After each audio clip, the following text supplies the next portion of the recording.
PhD student is that I feel there's a lot of pressure on us to publish and to measure our work as academics in terms of publications, and that's how we'll progress in our careers.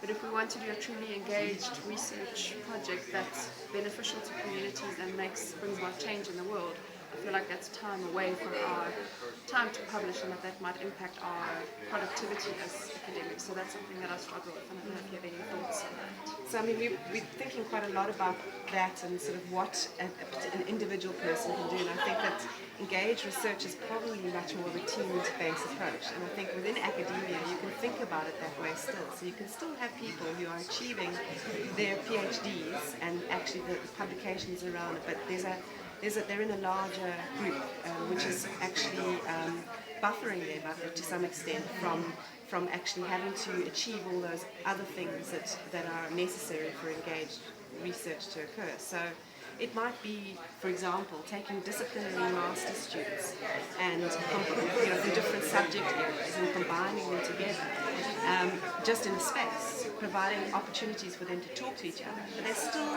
registered in their faculties, they still have to go through the same hoops as everybody else.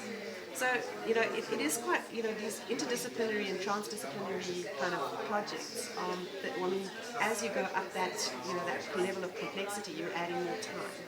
So I think you should expect us doing a PhD to actually probably, in this area, to spend a bit more time. But I think also you can't, I think you do need to actually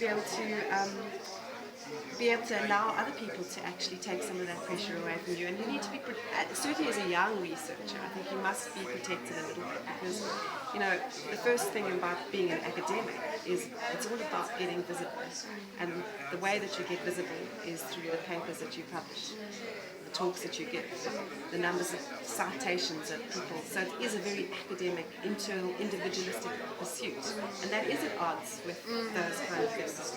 But I think it's changing, and I think it's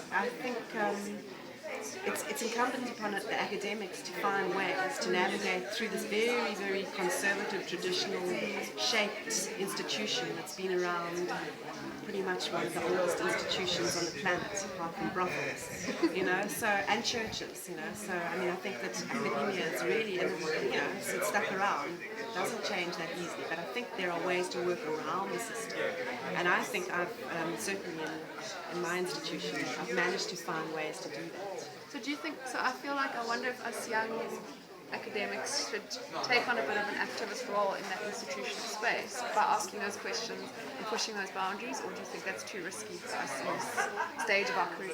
I think it's very useful to have the feedback, the activism side from the students, even if it's actually an undergraduate feeding back and saying, look, I'm doing a degree in X, why don't I have this information at my fingertips? And then that might force us to go back and relook at the programs and say, okay, well, how can we do this?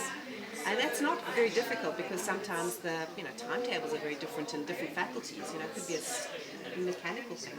But I think that it actually is useful to have that kind of pushing, and that's where it's going to come from.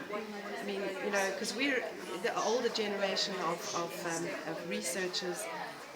We didn't have the options to study across those disciplines. I mean, as an ecologist, I think naturally made those connections because you need to make connections. But yeah, I would certainly think that it provides a lot of nice fuel, and you have the energy to innovate, and you also have the planet needs some solutions quickly. PhDs and solutions.